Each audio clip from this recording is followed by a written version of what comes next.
देश दुनिया की सारी बड़ी खबरें के सामने मुद्दों दोस्तों सबसे पहले सबसे बड़ी खबर आपको बताएंगे दोस्तों। शंकराचार्य अभिमुक्तेश्वरानंद सरस्वती के शिविर के पास अचानक से रात में कुछ लोग लाठी डंडे लेकर भगवा झंडा लेकर योगी योगी के नारे लगाते हुए पहुंचे। इसके बाद शंकराचार्य के समर्थक सामने आकर खड़े हो गए। दोस्तों बताएंगे पूरी रात किस तरीके का हुआ हंगामा, जमकर धक्का मुक्की के बीच में बताएंगे कैसे भाजपाइयों को जमकर भरकर ट्रीटमेंट मिला है। दोस्तों इसी के साथ में चलेंगे एक और बड़ी अपडेट की तरफ, जहां पर पूरी तरीके से समर्थन में कूदी है कांग्रेस पार्टी। बताएंगे पोस्टर लगाकर कांग्रेस की ओर से क्या कुछ कहा गया है। इसी के साथ में राहुल गांधी ने गुजरात कांग्रेस द्वारा उठाए गए सवाल को लेकर एक बड़ी जानकारी दी है। दोस्तों बताएंगे एसआईआर के मुद्दे पर कैसे गुजरात सरकार पूरी तरीके से एक्सपोज हो रही है। दोस्तों एक एक करके चलेंगे आज की सारी बड़ी अपडेट, सारी बड़ी जानकारी अब तक पहुंचाएंगे। लेकिन उससे पहले अगर आप भी मानते हैं कि पूरा देश शंकराचार्य अभिमुक्तेश्वरानंद सरस्वती के साथ में खड़ा है तो इस वीडियो को लाइक करके लाल बटन दबाकर चैनल को सब्सक्राइब करके बेल आइकन दबाकर कमेंट बॉक्स में अपनी राय जरूर लिखकर बताएगा। ज्यादा से ज्यादा वीडियो को शेयर कीजिएगा। दोस्तों चलते हैं सबसे पहले सबसे बड़ी ब्रेकिंग न्यूज अपडेट की तरफ, जहां पर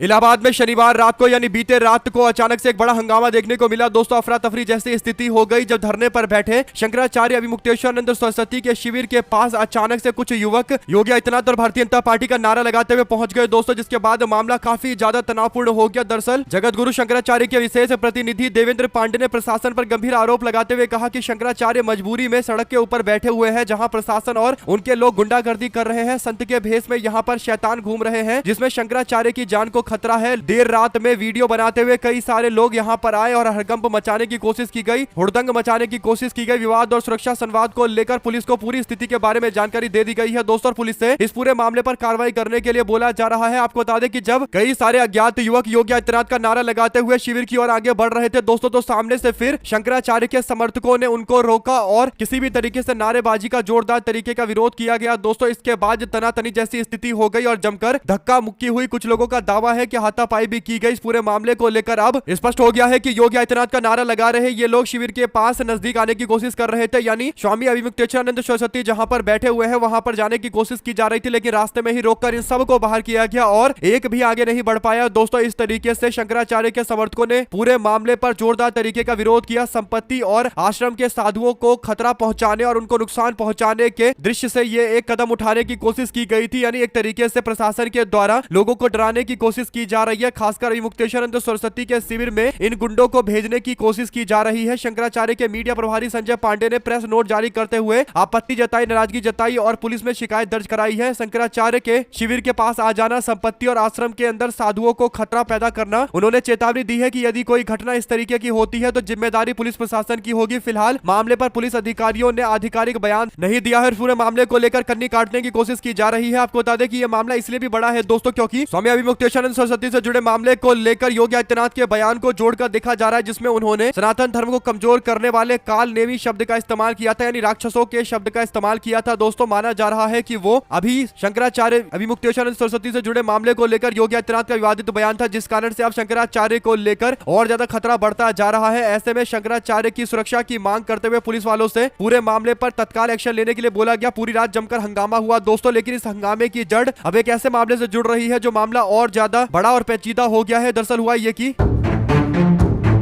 बीते रात जोरदार तरीके के हंगामे से पहले उत्तर प्रदेश सरकार के कैबिनेट मंत्री सुल्तानपुर के अंदर नजर आए थे, यानी सुभाषपा के चीफ ओम प्रकाश राजभर सुल्तानपुर में उत्तर प्रदेश में मौजूद थे दोस्तों, जहां पर पत्रकारों ने इनसे बात की और इस दौरान ओपी राजभर एक ऐसा बयान देते हैं और जो रात में अटैक हुआ उस पूरे मामले को जोड़कर देखा जाए तो कहीं ना कहीं एक बड़ी साजिश की ओर इशारा मिलता है। कैबिनेट मंत्री ओपी राजभर कहते हैं कि एक तरफ जनता वीआईपी कल्चर को खत्म करना चाहती है, दूसरी तरफ शंकराचार्य वीआईपी प्रोटोकॉल की मांग कर रहे हैं, जबकि मौजूदा सरकार हर तरीके के वीआईपी प्रोटोकॉल के खिलाफ है। उन्होंने कहा कि बिना अनुमति के कार्यक्रम करना कानून व्यवस्था को बिगाड़ने जैसा है। इसके बाद वो कहते हैं कि अगर कोई कार्यक्रम करना है तो अनुमति लेनी पड़ेगी, सुरक्षा सरकार की जिम्मेदारी होती है। बाद में ये मत कहना कि सुरक्षा नहीं दे पा रहे, उचित नहीं मिल पा रही व्यवस्था, सरकार सुरक्षा नहीं दे पा रही। कुल मिलाकर दोस्तों उनका ये बयान और रात में हुड़दंगियों के द्वारा शंकराचार्य के शिविर के पास आकर योगी आदित्यनाथ और बीजेपी के समर्थन में नारे लगाना, इन दोनों मुद्दों को अगर आप जोड़कर देखेंगे तो आपको कहीं ना कहीं एक बड़ी साजिश नजर आएगी दोस्तों। ऐसे में अब इस पूरे मामले को लेकर सचेत हो गए हैं और जल्दी से जल्दी शिविर के आसपास यानी अभिमुक्तेश्वरानंद सरस्वती जहां पर रह रहे हैं वहां पर सुरक्षा बढ़ा दी गई है और सीसीटीवी कैमरे से भी निगरानी को तेज कर दी गई है। जो अपडेट है दोस्तों उसके अनुसार 12 सीसीटीवी कैमरे कैंप के इर्द गिर्द लगा दिए गए हैं और 6 दिनों से धरने पर बैठे अभिमुक्तेश्वरानंद की तबियत स्थिर नहीं है, उनको बुखार भी हो गया था, जिसके बाद डॉक्टर की सलाह के बाद उन्होंने दवा लिया है। कुल मिलाकर दोस्तों 10:20 पर अपनी वैनिटी वैन से बाहर भी आए थे और भक्तों का अभिवादन भी उन्होंने किया था। कुल मिलाकर भारतीय जनता पार्टी सरकार को आईना दिखाने वाले ज्योतिर्मठ के शंकराचार्य अभिमुक्तेश्वरानंद सरस्वती सरस्वती के साथ जिस तरीके का बर्ताव किया जा रहा है दोस्तों, कहीं ना कहीं ये मैसेज है उन लोगों के लिए जो लोग भारतीय जनता पार्टी का गुणगान गाते रहते हैं कि अगर शंकराचार्य का सम्मान नहीं हो रहा है भारतीय जनता पार्टी के शासन में तो आम जनता का क्या सम्मान होगा। आप लोग अपनी राय जरूर लिखकर बताएगा दोस्तों, ज्यादा से ज्यादा वीडियो को शेयर कीजिएगा। चलते हैं एक और बड़ी अपडेट की तरफ, जहां पर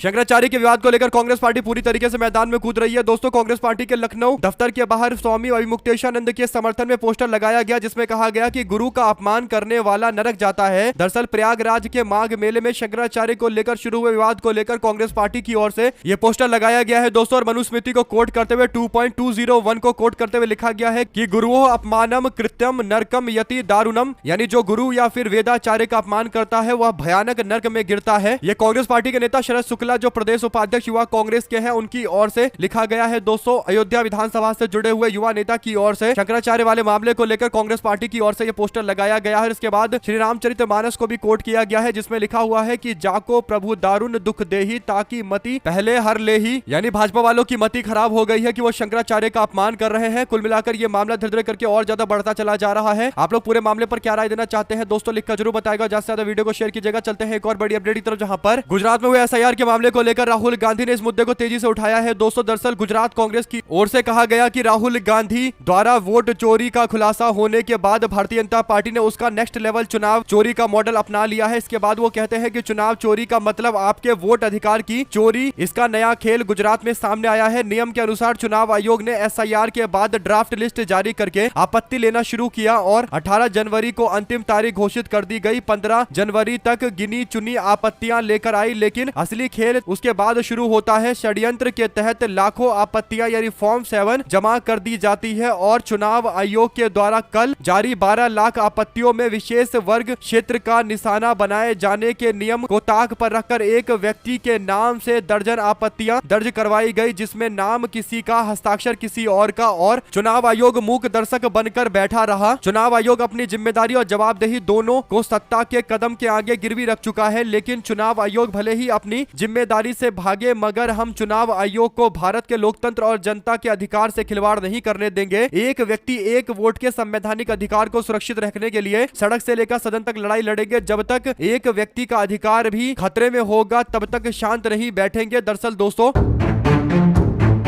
गुजरात कांग्रेस की ओर से गंभीर आरोप लगाए गए और बताया गया कि अचानक से फॉर्म 7 को लेकर कई तरीके के हजारों एप्लीकेशन प्राप्त होने शुरू हो गए हैं। सवाल ये उठता है कि आखिर ये फॉर्म 7 जिसका मतलब ये होता है कि किसी और व्यक्ति का नाम काटने के लिए कोई और रिक्वेस्ट करता है, ये इतनी बड़ी मात्रा में कैसे सामने आया। इस पूरे मामले पर राहुल गांधी ने गुजरात कांग्रेस के द्वारा उठाए गए सवाल पर बोला कि जहां जहां एसआईआर वहां वहां वोट चोरी। गुजरात में एसआईआर के नाम पर जो किया जा रहा है वो किसी भी तरह के प्रशासनिक प्रक्रिया नहीं है, ये सुनियोजित, संगठित और राजनीतिक वोट चोरी है। सबसे चौंकाने वाली और खतरनाक बात यह है कि एक ही नाम से हजारों हजार आपत्तियां दर्ज कराई जा रही है। चुन चुनकर खास वर्गों और कांग्रेस पार्टी के समर्थक बूथों पर वोट काटे जा रहे हैं। जहां बीजेपी को हार दिखती है वहां मतदाता ही सिस्टम से गायब कर दिए जाते हैं। यही पैटर्न आलंद के अंदर, आलंद विधानसभा के अंदर किया गया था, यही राजूरा के अंदर किया गया और यही ब्लूप्रिंट अब गुजरात, राजस्थान और हर उस राज्य में लागू किया जा रहा है जहां पर जबरदस्ती का एसआईआर थोपे जाने की कोशिश की गई। एसआईआर को एक व्यक्ति एक वोट के संवैधानिक अधिकार को खत्म करने के हथियार में बदल दिया गया है ताकि जनता नहीं बीजेपी तय करे कि सत्ता में कौन बैठेगा। और सबसे गंभीर चिंता यह है कि चुनाव आयोग अब लोकतंत्र की रक्षा नहीं कर रही है बल्कि इस वोट चोरी की साजिश का मुख्य सहभागी बनकर बैठी हुई है। चुनाव आयोग को डायरेक्ट निशाने पर लिया गया है। आप लोग इस पूरे मामले पर क्या राय देना चाहते हैं? अगर आप भी मानते हैं दोस्तों कि अचानक से इतनी सारी आपत्तियां आ जाना जैसा कांग्रेस पार्टी गुजरात इकाई ने दावा किया है, यह कहीं ना कहीं बहुत संजीदा मामला है। इस पर सुप्रीम कोर्ट का दरवाजा खटखटाना चाहिए। साथ साथ चलते हैं एक और अपडेट की तरफ, जहां पर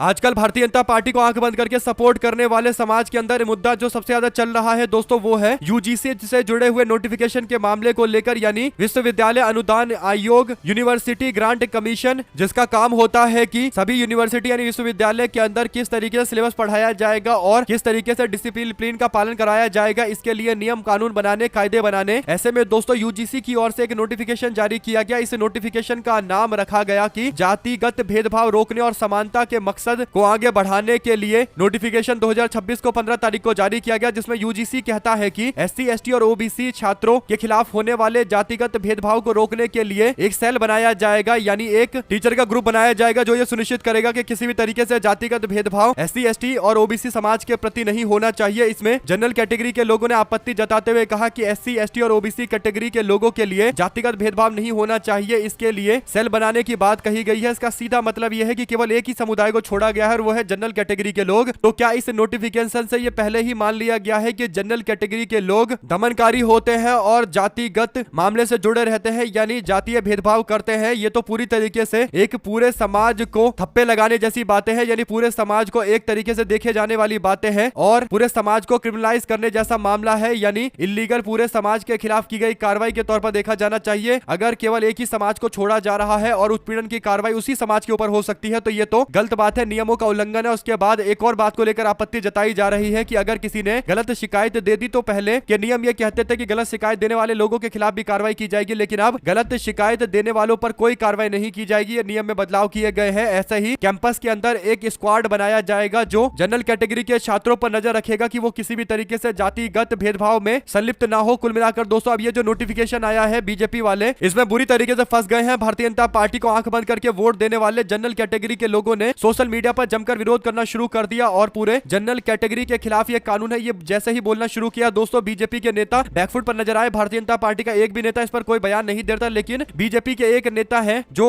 मुंहफट नेता है दोस्तों, बड़बोले नेता है, उल्टा सीधा बोलते रहते हैं। उन्होंने कोशिश की कि जनरल कैटेगरी के लोगों को समझाया जाए कि मोदी जी ने आपके लिए क्या किया है और मैदान में कूदते हैं बीजेपी के गोड्डा के सांसद निशिकांत दुबे दोस्तों। लेकिन निशिकांत दुबे का वो हाल बीजेपी के समर्थक करते हैं कि अब दोबारा से कभी भी आकर इस तरीके की बातें नहीं करेंगे। दरअसल होता यह है कि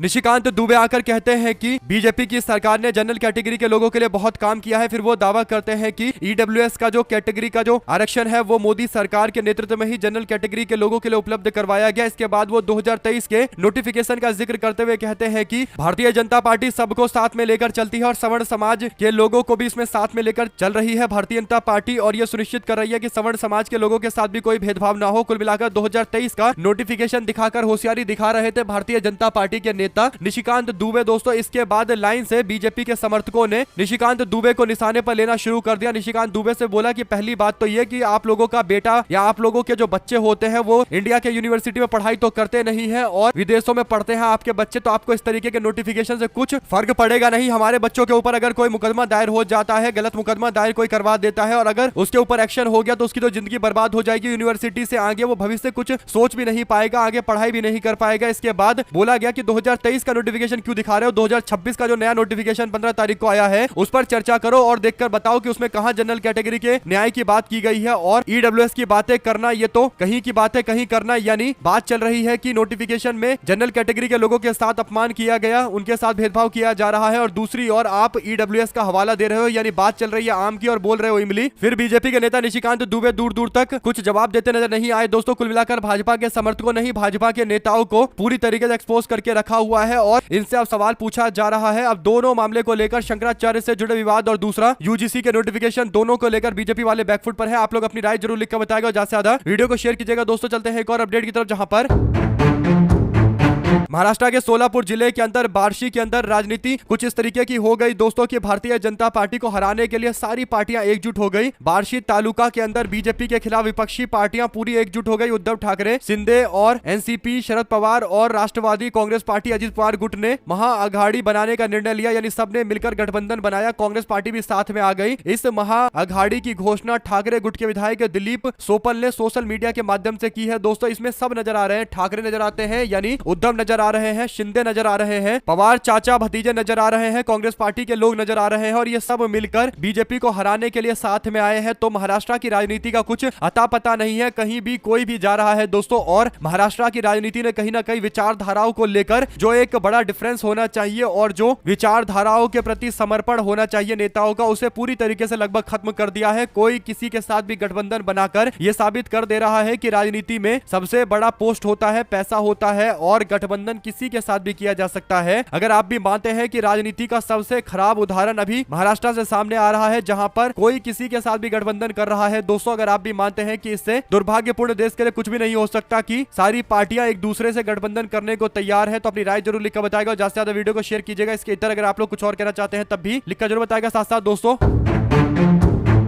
राजस्थान के बूंदी के अंदर उत्तर प्रदेश कांग्रेस के सह प्रभारी और राष्ट्रीय सचिव धीरज गुर्जर और कोटा बूंदी लोकसभा क्षेत्र से कांग्रेस के प्रत्याशी रहे प्रहलाद गुंजल बूंदी पहुंचे। दोनों वरिष्ठ नेताओं ने बूंदी सर्किट हाउस में पत्रकारों से रूबरू होते हुए केंद्र और राज्य सरकार पर जमकर निशाना साधा। दोस्तों इस दौरान राजनीतिक और सामाजिक जनहित से जुड़े कई मुद्दों को लेकर कांग्रेस पार्टी के नेताओं ने खुलकर अपनी राय रखी। पत्रकारों द्वारा कांग्रेस पार्टी द्वारा राम का नाम नहीं लेने से लेकर कई और मुद्दे को लेकर सवाल पूछा गया। यानी पत्रकार भी सवाल आजकल उसी तरीके का बेवकूफी वाला पूछते हैं दोस्तों, जिसका कोई लिमिट नहीं है। प्रहलाद गुंजल ने कहा कि भाजपा राम के नाम पर व्यापार करती है, राजनीति करती है। कांग्रेस पार्टी राम के नाम की पूजा करती है, आस्था से जोड़कर देखती है। कांग्रेस पार्टी राम के नाम का राजनीतिकरण नहीं करती। भगवान राम पूरे देश के आराध्य है। उन्होंने कहा कि एक दल की किसी की जागीर बनाना गलत बात है। यानी भाजपा वाले भगवान राम के नाम की राजनीति करते हैं और धार्मिक सद्भाव को बिगाड़ने की कोशिश करते हैं। कांग्रेस पार्टी हमेशा से सामाजिक सौहार्द और धार्मिक सद्भाव को साथ में लेकर चलने वाली पार्टी है। जनता सब समझ रही है। यानी मीडिया वाले घूम फिरकर वही धर्म से जुड़ी हुई बातें जिसे राजनीति से जोड़कर पूछने की कोशिश करते हैं, लेकिन जवाब एकदम सही दिया गया। दोस्तों इसी के साथ में भारतीय जनता पार्टी के एक नेता हैं उत्तर प्रदेश के अंदर बैजनाथ रावत, उन्होंने एक प्रतिक्रिया दी है। दोस्तों वेंकटाचार्य क्लब में यूपी दिवस पर आयोजित कार्यक्रम में उन्होंने कहा कि आपदा या दुर्घटना की स्थिति में सिर्फ बचाव दल ही उस मार्ग से गुजरता, यदि उसे रोका गया तो संत होने के नाते उनको जिद नहीं करना चाहिए था। यानी भाजपा के नेता मंत्री दावा कर रहे हैं कि शंकराचार्य को किस तरीके से बर्ताव करना चाहिए। अब सवाल यह है कि बीजेपी के मंत्री ही सब कुछ जानते हैं तो फिर शंकराचार्य को क्या ही पता होगा। यानी भारतीय जनता पार्टी के लोग ही शंकराचार्य को हिदायत दे रहे हैं कि ये करना चाहिए था, वो नहीं करना चाहिए था। यानी घूम फिरकर मामला यह है कि भारतीय जनता पार्टी की सरकार को एक्सपोज करते हुए उन्होंने कोडिन से जुड़े मामले पर भी, यानी कोडिन कफ सिरप से जुड़े मामले को लेकर भी सवाल खड़ा कर दिया था और ये यूपी सरकार के लिए पूरा पर्सनल मामला हो गया दोस्तों। और बीजेपी के लोग इसी मामले पर कहीं ना कहीं अपना गुस्सा निकालने की कोशिश कर रहे हैं। हालांकि शंकराचार्य भी पूरी तरीके से अड़े हुए हैं। आप लोग अपनी राय जरूर लिखकर बताएगा। साथ साथ चलते हैं एक और अपडेट की तरफ, जहां पर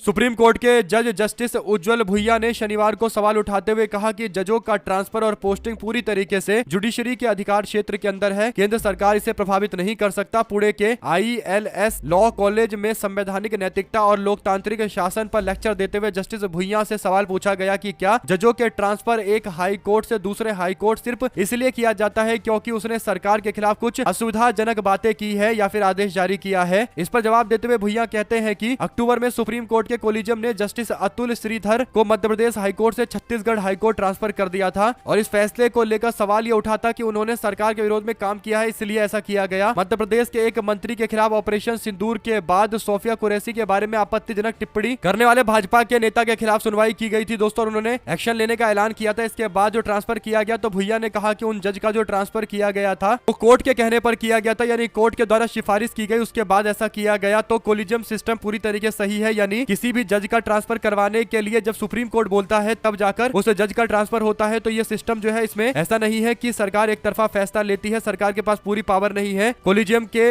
रेकमेंडेशन के बाद ही आगे कार्रवाई की जा सकती है। आप लोग इस पर क्या राय देना चाहते हैं दोस्तों, लिखकर जरूर बताएगा। चलते हैं एक और अपडेट की तरफ, जहां पर भारत निर्वाचन आयोग यानी ECI ने पश्चिम बंगाल में मतदाताओं की मसौदा सूची पर दावों और आपत्ति पर चल रही सुनवाई की समीक्षा की है और 294 विधानसभा क्षेत्र में प्रत्येक के लिए एक वरिष्ठ माइक्रो ऑब्जर्वर नियुक्त किया है। 294 वरिष्ठ सूक्ष्म पर्यवेक्षकों के द्वारा सुनवाई सत्र की समीक्षा से पहले नियुक्त 6600 माइक्रो ऑब्जर्वर से ऊपर रखा गया है। पश्चिम बंगाल के अंदर मुख्य निर्वाचन अधिकारी के कार्यालय के सूत्र के अनुसार माइक्रो ऑब्जर्वर और माइक्रो ऑब्जर्वर के साथ साथ वरिष्ठ माइक्रो ऑब्जर्वर के पदक्रम कार्यभार के अंदर कुछ अंतर रखा गया है। यानी पूरी तरीके से केंद्र के द्वारा निगरानी करने के लिए माइक्रो ऑब्जर्वर भेजे जा रहे हैं। और दोस्तों जिस तरीके से बंगाल के अंदर SIR करवाया जा रहा है और कभी लॉजिकल डिस्क्रिपेंसी के नाम पर लाखों लोगों के नाम लिस्ट में जोड़ दिए जाते हैं, कभी अब ये नए तरीके के माइक्रो ऑब्जर्वर बनाए जा रहे हैं, तो सवाल उठता ही है कि बंगाल को लेकर इतना सचेत क्यों है और बार बार बंगाल को लेकर ही SIR से जुड़े मामले पर ये फैसले क्यों लिए जाते हैं, क्यों कई सारे लोगों को नियुक्ति दी जा रही है। आप लोग अपनी राय जरूर लिखकर बताएगा। साथ साथ दोस्तों कांग्रेस पार्टी के सांसद शशि थरूर ने शनिवार को पार्टी के केरल के नेताओं की बैठक में शामिल नहीं होने का फैसला लिया, तो उसके बाद उनसे सवाल पूछा जा रहा है कि आप क्या पार्टी के विरोध में खड़े हैं। तो केरल के कांग्रेस पार्टी के सांसद कह रहे हैं कि मैं हमेशा पार्टी के स्टैंड के साथ में खड़ा रहा हूं ऑपरेशन सिंदूर के मुद्दे पर असहमति मैंने जताई है। कुल मिलाकर शशि थरूर ना तो कांग्रेस पार्टी छोड़कर जा रहे हैं, ना कांग्रेस पार्टी के आदेशों का पालन कर रहे हैं। कांग्रेस पार्टी उनको बार बार मीटिंग में बुला रही है, इसके बावजूद वो मीटिंग में भी नहीं जाते। इससे लग रहा है कि केवल केरल के चुनाव के बीच में कांग्रेस पार्टी को कमजोर करने और संगठन को कमजोर दिखाने के लिए शशि थरूर ये किसी के इशारे पर कर रहे हैं। दोस्तों, आप लोग जानते हैं कि चुनाव से पहले कुछ एक बड़े नेता होते हैं जो अचानक से बागी हो जाते हैं और उनका काम होता है कि चुनाव के टाइम तक माहौल बनाकर रखे कि संगठन एकजुट नहीं है और जनता के बीच में मैसेज जाए कि कांग्रेस पार्टी एकजुट नहीं है, सरकार नहीं चला पाएगी और लेफ्ट पार्टी को सत्ता से हटाकर यूडीएफ की सरकार बनाने की जो एक मुहिम कांग्रेस पार्टी लेकर चल रही है उसको ठेस पहुंचाया जाए, ये बताने की कोशिश की जाए कि कांग्रेस पार्टी तो एकजुट ही नहीं है, कांग्रेस पार्टी तो विकल्प ही नहीं है। अगर आप भी मानते हैं कि शशि थरूर को मीडिया वाले प्लेटफॉर्म जानबूझकर देते हैं, बार बार शशि थरूर से कांग्रेस के खिलाफ बुलवाया जाता है क्योंकि ये केरल के चुनाव के मद्देनजर एक प्रायोजित मामला है और जानबूझकर इनको आगे किया गया है ताकि केरल कांग्रेस को कमजोर दिखाया जाए। आप लोग अपनी राय जरूर लिखकर बताएगा दोस्तों, और ज्यादा से ज्यादा वीडियो को अपने लोगों तक शेयर कीजिएगा। इसी के साथ में चुनाव के बाद बीजेपी और जेडीयू के जीतने की नहीं बल्कि हमारे हारने यानी तेजस्वी यादव कहते हैं कि आरजेडी के हारने की चर्चा चल रही है, तो इससे पता है चल रहा है कि राष्ट्रीय जनता दल को लेकर कितने लोग चिंतित हैं और कितने लोग राष्ट्रीय जनता दल की केवल चर्चा करते हैं। अब राष्ट्रीय जनता दल को बिहार के चुनाव में मिली करारी हार के बाद वापसी कराने को लेकर बयान दिया जा रहा है। आप लोग अपनी राय जरूर लिखकर बताएगा दोस्तों। हमारे साथ लगातार जुड़े रहे दोस्तों का बहुत बहुत धन्यवाद। आप लोग देख रहे थे आपका अपना चैनल जय हिंद जवाहर। ज्यादा वीडियो को शेयर कीजिए। बहुत धन्यवाद।